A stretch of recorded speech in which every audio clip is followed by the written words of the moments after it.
പശ്ചിമേഷ്യയിലെ യുദ്ധസമാനമായിട്ടുള്ള സാഹചര്യങ്ങൾക്ക് ഒരു അറുതി വരുമോ?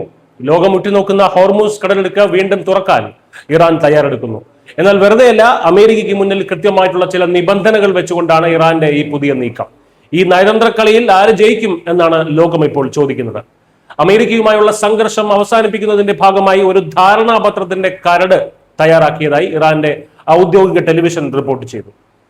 ഈ പുതിയ കരാർ പ്രകാരം ഹോർമൂസ് കടലിടുക്കിലൂടെയുള്ള വാണിജ്യ കപ്പലുകളുടെ ഗതാഗതം യുദ്ധത്തിന് മുമ്പുള്ള നിലയിലേക്ക് പുനഃസ്ഥാപിക്കാൻ ഇറാൻ തയ്യാറാണ്. ഒരു മാസത്തിനുള്ളിൽ ഇത് സാധ്യമാകുമെന്നാണ് റോയിട്ടേഴ്സ് റിപ്പോർട്ട് ചെയ്യുന്നത്. എന്നാൽ ഇതിനായി അമേരിക്ക രണ്ട് കാര്യങ്ങൾ ചെയ്യേണ്ടതായിട്ടുണ്ട്. ഒന്ന്, ഇറാന്റെ അതിർത്തികൾക്ക് സമീപത്ത് നിന്ന് അമേരിക്കൻ സൈന്യത്തെ പൂർണ്ണമായും പിൻവലിക്കണം. നിലവിലുള്ള നാവിക ഉപരോധം ഒഴിവാക്കുകയും വേണം. ഈ ഉടമ്പടിയിൽ മറ്റൊരു നിർണായക രാജ്യം കൂടിയുണ്ട്, ഒമാൻ. വാണിജ്യ കപ്പലുകളുടെ നടത്തിപ്പും നിയന്ത്രണവും ഒമാന്റെ സഹകരണത്തോടെ ഇറാൻ തന്നെ കൈകാര്യം ചെയ്യുമെന്നാണ് നിലവിലെ രൂപരേഖ വ്യക്തമാക്കുന്നത്. എന്നാൽ ശ്രദ്ധിക്കേണ്ട ഒരു പ്രധാന കാര്യം, അമേരിക്കൻ സൈനിക കപ്പലുകൾക്ക് ഈ ഇളവ് ലഭിക്കില്ല എന്നതാണ്.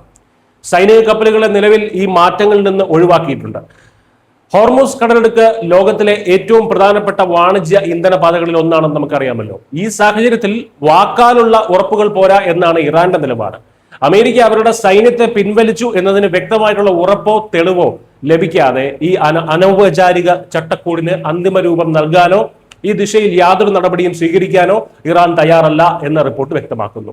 ചുരുക്കത്തിൽ പന്ത് ഇപ്പോൾ അമേരിക്കയുടെ കോർട്ടിലാണ്. വാണിജ്യ കപ്പലുകൾക്കായി ഹോർമൂസ് തുറക്കേണ്ടത് ലോകത്തിന്റെ ആവശ്യമാണെങ്കിലും ഇറാന്റെ നിബന്ധനകൾക്ക് പൂർണ്ണമായും വഴങ്ങാൻ അമേരിക്ക തയ്യാറാകുമോ എന്നതാണ് കണ്ടറിയേണ്ടത്. വിട്ടുവീഴ്ചകൾ ആരുടെ ഭാഗത്ത് നിന്നാകും? ഈ നിർണായക ചോദ്യത്തിനുള്ള ഉത്തരത്തിനായി കാത്തിരിക്കുകയാണ് അന്താരാഷ്ട്ര സമൂഹം. News desk.